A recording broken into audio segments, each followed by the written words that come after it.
Nightmare by GK Chesterton. Chapter 12. The Earth in Anarchy. Urging the horses to a gallop, without respect to the rather rugged descent of the road, the horsemen soon regained their advantage over the men on the march, and at last the bulk of the first buildings of Lancy cut off the sight of their pursuers. Nevertheless, the ride had been a long one, and by the time they reached the real town, the west was warming with the color and quality of sunset. The colonel suggested that, before making finally for the police station, they should make the effort in passing to attach to themselves one more individual who might be useful. 4 out of the 5 rich men in this town, he said, are common swindlers. I suppose the proportion is pretty equal all over the world. The 5th is a friend of mine, and a very fine fellow, and what is even more important from our point of view, he owns a motor car. I am afraid, said the professor in his mirthful way, looking back along the white road on which the black crawling patch might appear at any moment. I am afraid we have hardly time for afternoon calls. Dr. Renard's house is only 3 minutes off, said the colonel. Our danger, said Dr. Bull, is not 2 minutes off. Yes, said Syme. If we ride on fast, we must leave them behind, for they are on foot. He has a motor car, said the colonel. But we may not get it, said Bull. Yes, he is quite on your side. But he might be out. Hold your tongue, said Syme suddenly. What is that noise? For a second, they all sat as still as equestrian statues, and for a second, for 2 or 3 or 4 seconds, heaven and earth seemed equally still. Then all their ears, in an agony of attention, heard along the road that indescribable thrill and throb that means only one thing: horses. The colonel's face had an instantaneous change, as if lightning had struck it, and yet left it scatheless. They have done us, he said, with brief military irony. Prepare to receive cavalry. Where can they have got the horses? Asked Syme, as he mechanically urged his steed to a canter. The colonel was silent for a little, then he said in a strained voice, I was speaking with strict accuracy when I said that the Soleil d'Or was the only place where one could get horses within 20 miles. No, said Syme violently. I don't believe he'd do it. Not with all that white hair. He may have been first, said the colonel gently. They must be at least 100 strong, for which reason we are all going to see my friend Renard, who has a motor car. With those words he swung his horse suddenly round a street corner, and went down the street with such thundering speed that the others, though already well at the gallop, had difficulty in following the flying tail of his horse. Dr. Renard inhabited a high and comfortable house at the top of a steep street, so that when the riders alighted at his door, they could once more see the solid green ridge of the hill, with the white road across it standing up above all the roofs of the town. They breathed again to see that the road as yet was clear, and they rang the bell. Dr. Renard was a breaming, brown-bearded man, a good example of that silent but very busy professional class which France has preserved even more perfectly than England. When the matter was explained to him, he pooh-poohed the panic of the ex-marquis altogether. He said with the solid French scepticism that there was no conceivable probability of a general anarchist rising. Anarchy, he said, shrugging his shoulders. It is childishness. Et ça, cried out the colonel suddenly, pointing over the other's shoulder. And that is childishness, isn't it? They all looked round and saw a curve of black cavalry come sweeping over the top of the hill with all the energy of Attila. Swiftly as they rode, however, the whole rank still kept well together, and they could see the black vizards of the first line as level as a line of uniforms. But although the main black square was the same, though travelling faster, there was now one sensational difference which they could see clearly upon the slope of the hill, as if upon a slanted map. The bulk of the riders were in one block, but one rider flew far ahead of the column, and with frantic movements of hand and heel urged his horse faster and faster, so that one might have fancied that he was not the pursuer but the pursued. But even at that great distance they could see something so fanatical, so unquestionable in his figure, that they knew it was the secretary himself. "I am sorry to cut short a cultured discussion," said the colonel, "but can you lend me your motor car now in 2 minutes?" "I have a suspicion that you are all mad," said Dr. Renard, smiling sociably. "But God forbid that madness should in any way interrupt friendship. Let us go round to the garage." Dr. Renard was a mild man with monstrous wealth. His rooms were like the Musée de Cluny, and he had 3 motor cars. These, however, he seemed to use very sparingly, having the simple tastes of the French middle class, and when his impatient friends came to examine them, it took them some time to assure themselves that one of them even could be made to work. This with some difficulty they brought round into the street before the doctor's house. When they came out of the dim garage, they were startled to find that twilight had already fallen with the abruptness of night in the tropics. Either they had been longer in the place than they imagined, or some unusual canopy of cloud had gathered over the town. They looked down the steep streets and seemed to see a slight mist coming up from the sea. "It is now or never," said Dr. Bull. "I hear horses." "No," corrected the professor. "A horse." And as they listened, it was evident that the noise, rapidly coming nearer on the rattling stones, was not the noise of the whole cavalcade, but that of the one horseman who had left it far behind, the insane secretary. Syme's family, like most of those who end in the simple life, had once owned a motor, and he knew all about them. He had leapt at once into the chauffeur's seat, and with flushed face was wrenching and tugging at the disused machinery. He bent his strength upon one handle, and then said quite quietly, "I am afraid it's no go." As he spoke, there swept round the corner a man rigid on his rushing horse, with the rush and rigidity of an arrow. He had a smile that thrust out his chin as if it were dislocated. He swept alongside of the stationary car into which his company had crowded, and laid his hand on the front. It was the secretary, and his mouth went quite straight in the solemnity of triumph. Syme was leaning hard upon the steering wheel, and there was no sound but the rumble of the other pursuers riding into the town. Then there came quite suddenly a scream of scraping iron, and the car leapt forward. It plucked the secretary clean out of his saddle, as a knife is whipped out of its sheath, trailed him kicking terribly for 20 yards, and left him flung flat upon the road far in front of his frightened horse. As the car took the corner of the street with a splendid curve, they could just see the other anarchists filling the street and raising their fallen leader. "I can't understand why it has grown so dark," said the professor at last in a low voice. "Going to be a storm, I think," said Dr. Bull. "I say, it's a pity we haven't got a light on this car, if only to see by." "We have," said the colonel, and from the floor of the car he fished up a heavy, old-fashioned, carved iron lantern with a light inside it.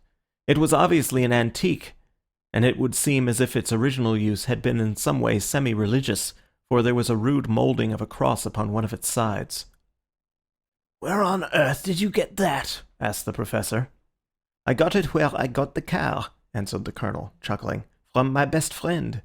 While our friend here was fighting with the steering wheel, I ran up the front steps of the house and spoke to Renard, who was standing in his own porch, you will remember.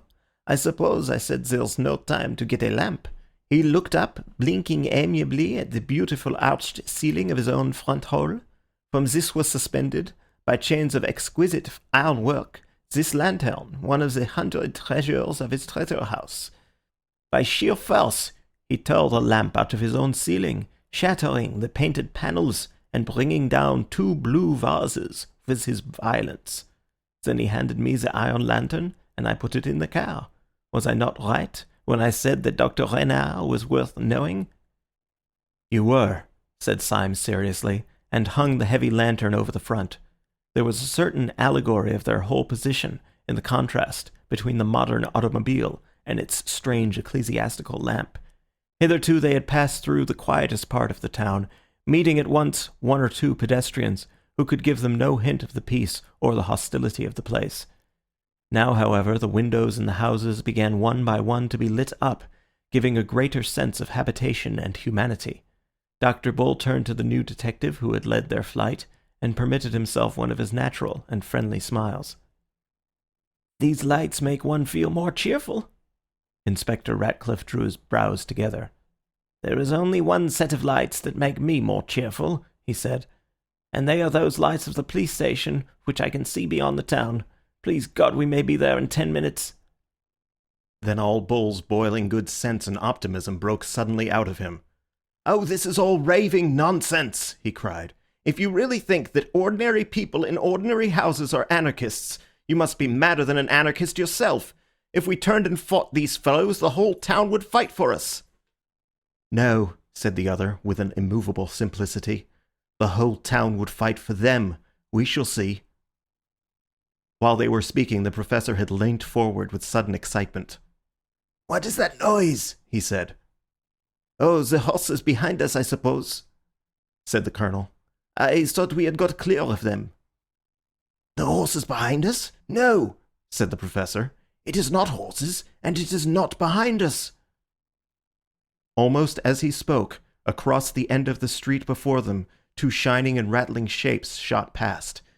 They were gone almost in a flash, but everyone could see that they were motor cars, and the professor stood up with a pale face and swore that they were the other two motor cars from Dr. Renard's garage.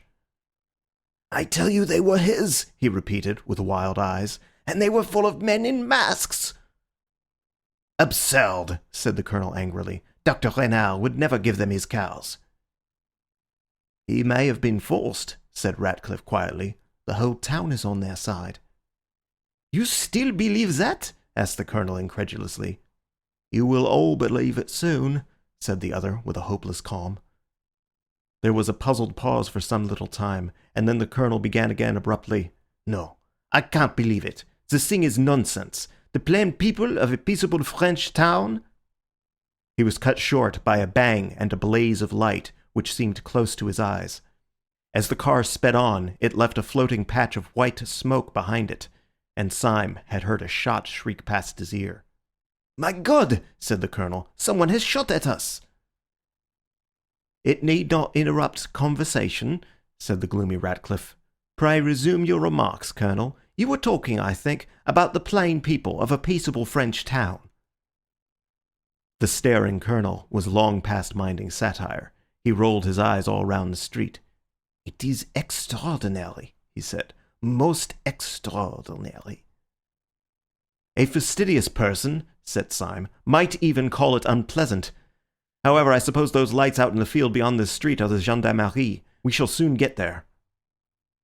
"No," said Inspector Ratcliffe, "we shall never get there."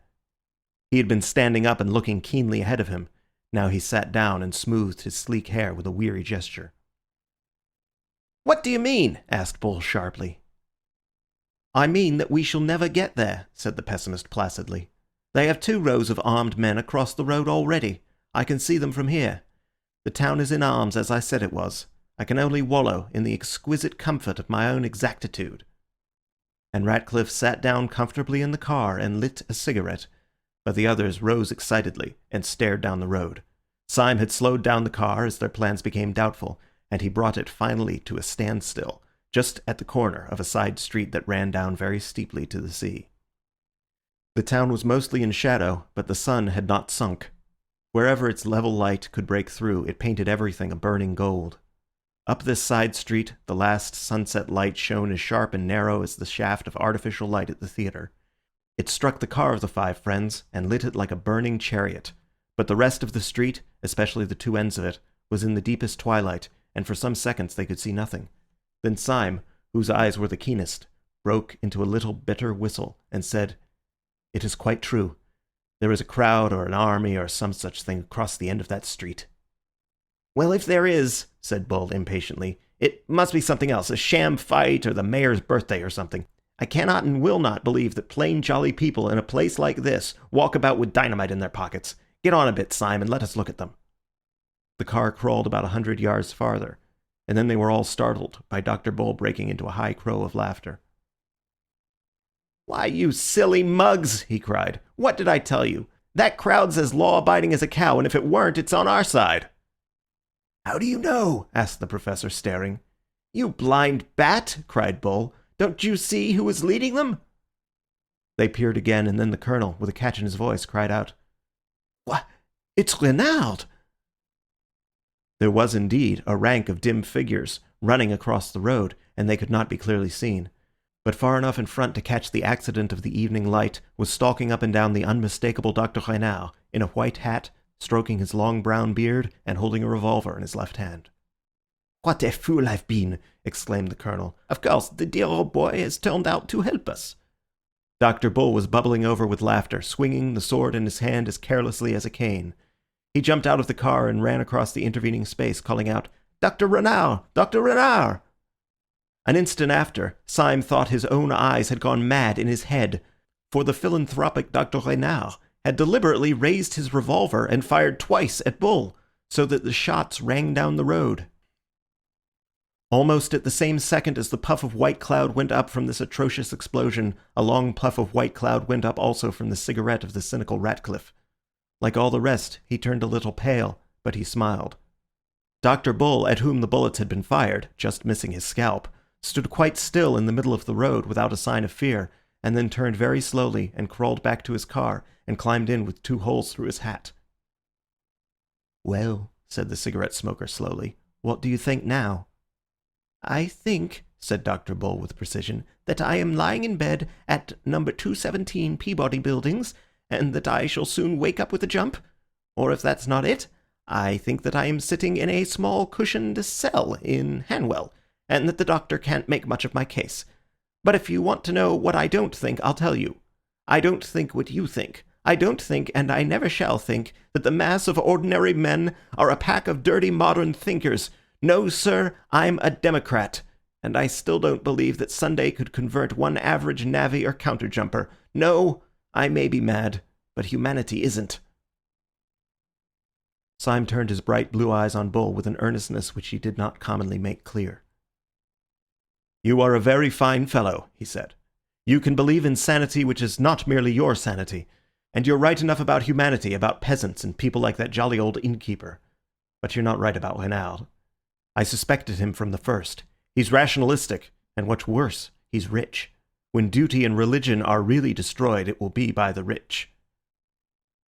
"They are really destroyed now," said the man with the cigarette, and rose with his hands in his pockets. "The devils are coming on."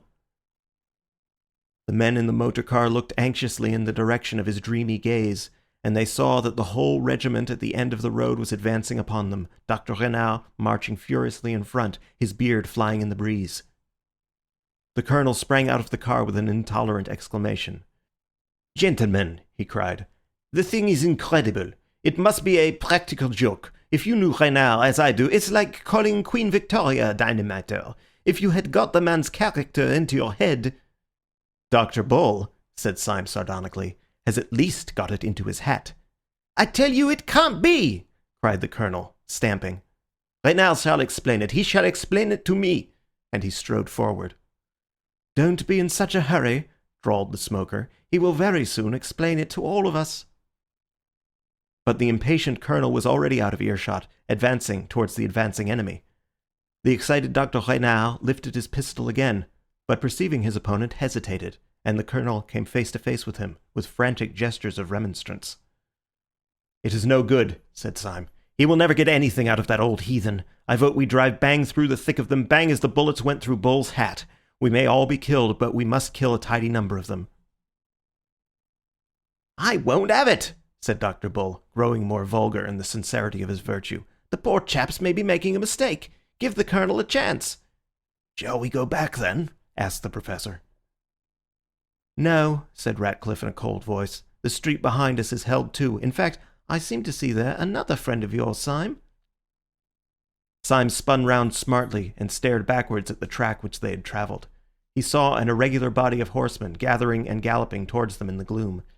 He saw above the foremost saddle the silver gleam of a sword, and then as it grew nearer, the silver gleam of an old man's hair. The next moment, with shattering violence, he had swung the motor round and sent it dashing down the steep side street to the sea, like a man that desired only to die. "What the devil is up?" cried the professor, seizing his arm.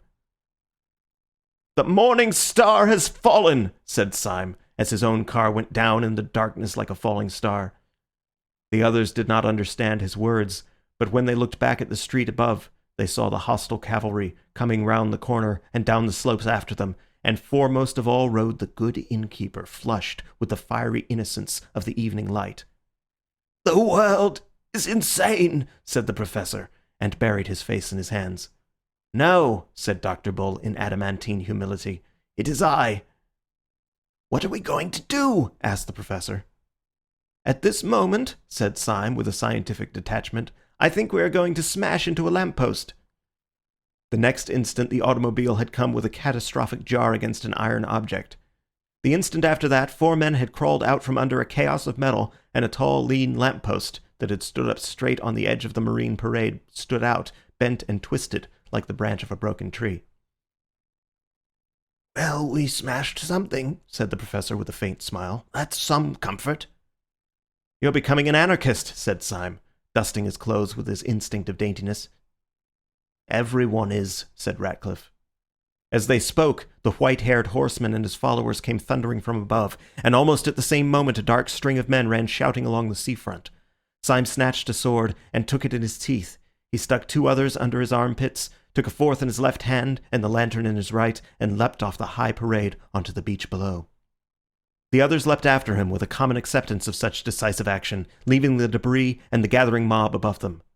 "We have one more chance," said Syme, taking the steel out of his mouth. "Whatever all this pandemonium means, I suppose the police station will help us. We can't get there, for they hold the way, but there's a pier or breakwater runs out into the sea just here, which we could defend longer than anything else, like Horatius and his bridge. We must defend it till the gendarmerie turn out. Keep after me." They followed him as he went crunching down the beach, and in a second or two their boots broke not on the sea gravel, but on broad flat stones. They marched down a long low jetty, running out in one arm into the dim boiling sea, and when they came to the end of it, they felt that they had come to the end of their story. They turned and faced the town. That town was transfigured with uproar. All along the high parade from which they had just descended was a dark and roaring stream of humanity, with tossing arms and fiery faces, groping and glaring towards them.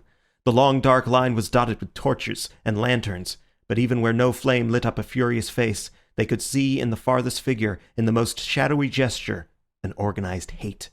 It was clear that they were the accursed of all men, and they knew not why. 2 or 3 men looking little and black like monkeys leapt over the edge as they had done, and dropped onto the beach. These came ploughing down the deep sand, shouting horribly, and strove to wade into the sea at random. The example was followed, and the whole black mass of men began to run and drip over the edge like black treacle. Foremost among the men on the beach, Syme saw the peasant who had driven their cart. He splashed into the surf on a huge cart-horse and shook his axe at them. "The peasant!" cried Syme. "They have not risen since the Middle Ages." "Even if the police do come now," said the Professor mournfully, "they can do nothing with this mob." "Nonsense!" said Bull desperately. "There must be some people left in the town who are human." "No," said the hopeless inspector. "The human being will soon be extinct. We are the last of mankind." "It may be," said the Professor absently. Then he added in his dreamy voice, "What is all that at the end of the Duncade? Nor public flame, nor private, dares to shine, nor human light is left, nor glimpse divine. Lo, thy dread empire chaos is restored. Light dies before thine uncreating word. Thy hand, great Anarch, lets the curtain fall, and universal darkness buries all." "Stop!" cried Bull suddenly. "The gendarmes are out!" The low lights of the police station were indeed blotted and broken with hurrying figures, and they heard through the darkness the clash and jingle of a disciplined cavalry. "They are charging the mob!" cried Bull, in ecstasy or alarm. "No," said Syme. "They are formed along the parade." "They have unslung their carbines!" cried Bull, dancing with excitement. "Yes," said Ratcliffe, "and they are going to fire on us." As he spoke there came a long crackle of musketry, and bullets seemed to hop like hailstones on the stones in front of them. "The gendarmes have joined them!" cried the Professor, and struck his forehead. "I am in the padded cell," said Bull solidly. There was a long silence, and then Ratcliffe said, looking out over the swollen sea, all a sort of grey purple, "What does it matter who is mad or who is sane? We shall all be dead soon." Syme turned to him and said, "You are quite hopeless, then?" Mr. Ratcliffe kept a stony silence, then at last he said quietly, "No, Oddly enough, I am not quite hopeless. There is one insane little hope that I cannot get out of my mind. The power of this whole planet is against us, yet I cannot help wondering whether this one silly little hope is hopeless yet." "In what or whom is your hope?" asked Syme with curiosity. "In a man I never saw," said the other, looking at the leaden sea. "I know what you mean," said Syme in a low voice. "The man in the dark room. But Sunday must have killed him by now." "Perhaps," said the other steadily. "But if so, he was the only man whom Sunday found it hard to kill." "I heard what you said," said the Professor, with his back turned. "I also am holding hard on to the thing I never saw." All of a sudden Syme, who was standing as if blind with introspective thought, swung round and cried out like a man waking from sleep. "Where is the Colonel? I thought he was with us." "The Colonel! Yes!" cried Bull. "Where on earth is the Colonel?" "He went to speak to Renard," said the Professor. "We cannot leave him among all those beasts," cried Syme. "Let us die like gentlemen if—" "Do not pity the Colonel," said Ratcliffe with a pale sneer. "He is extremely comfortable. He is—" "No, no, no!" cried Syme in a kind of frenzy. "Not the Colonel too! I will never believe it!" "Will you believe your eyes?" asked the other, and pointed to the beach.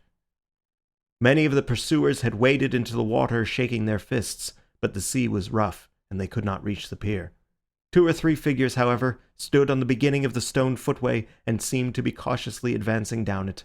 The glare of a chance lantern lit up the faces of the 2 foremost. One face wore a black half-mask, and under it the mouth was twisting about in such a madness of nerves that the black tuft of beard wriggled round and round like a restless living thing. The other was the red face and white moustache of Colonel Ducroix. They were in earnest consultation. "Yes, he is gone too," said the Professor, and sat down on a stone. "Everything's gone. I'm gone. I can't trust my own bodily machinery. I feel as if my own hand might fly up and strike me." "When my hand flies up," said Syme, "it will strike somebody else," and he strode along the pier towards the Colonel, the sword in one hand and the lantern in the other. As if to destroy the last hope or doubt, the Colonel, who saw him coming, pointed his revolver at him and fired. The shot missed Syme, but struck his sword, breaking it short at the hilt. Syme rushed on and swung the iron lantern above his head. "Judas before Herod!" he said, and struck the Colonel down upon the stones. Then he turned to the secretary, whose frightful mouth was almost foaming now, and held the lamp high with so rigid and arresting a gesture that the man was, as it were, frozen for a moment, and forced to hear. "Do you see this lantern?" cried Syme in a terrible voice. "Do you see the cross carved on it, and the flame inside? You did not make it. You did not light it. Better men than you, men who could believe and obey, twisted the entrails of iron and preserved the legend of fire. There is not a street you walk on, there is not a thread you wear, that was not made as this lantern was, by denying your philosophy of dirt and rats. You can make nothing, you can only destroy. You will destroy mankind, you will destroy the world, let that suffice you. Yet this one old Christian lantern you shall not destroy. It shall go where your empire of apes will never have the wit to find it." He struck the secretary once with the lantern so that he staggered, and then whirling it twice round his head, sent it flying far out into sea, where it flared like a roaring rocket, and fell. "Swords!" shouted Syme, turning his flaming face to the 3 behind him. "Let us charge these dogs, for our time has come to die." His 3 companions came after him, sword in hand. Syme's sword was broken, but he rent a bludgeon from the fist of a fisherman, flinging him down. In a moment they would have flung themselves upon the face of the mob and perished, when an interruption came. The secretary, ever since Syme's speech, had stood with his hand to his stricken head as if dazed. Now he suddenly pulled off his black mask. The pale face thus peeled in the lamplight revealed not so much rage as astonishment. He put up his hand with an anxious authority. "There is some mistake," he said. "Mr. Syme, I hardly think you understand your position. I arrest you in the name of the law." "Of the law?" said Syme, and dropped his stick. "Certainly," said the secretary. "I am a detective from Scotland Yard." And he took a small blue card from his pocket. "And what do you suppose we are?" asked the Professor, and threw up his arms. "You," said the secretary stiffly, "are, as I know for a fact, members of the Supreme Anarchist Council, Disguised as one of you, Dr. Bull tossed his sword into the sea. There never was any Supreme Anarchist Council, he said. We were all a lot of silly policemen looking at each other, and all these nice people who have been peppering us with shot thought we were the dynamiters. I knew I couldn't be wrong about the mob, he said, beaming over the enormous multitude, which stretched away to the distance on both sides. Vulgar people are never mad. I'm vulgar myself, and I know. I am now going on shore to stand a drink to everybody here. End of chapter 12.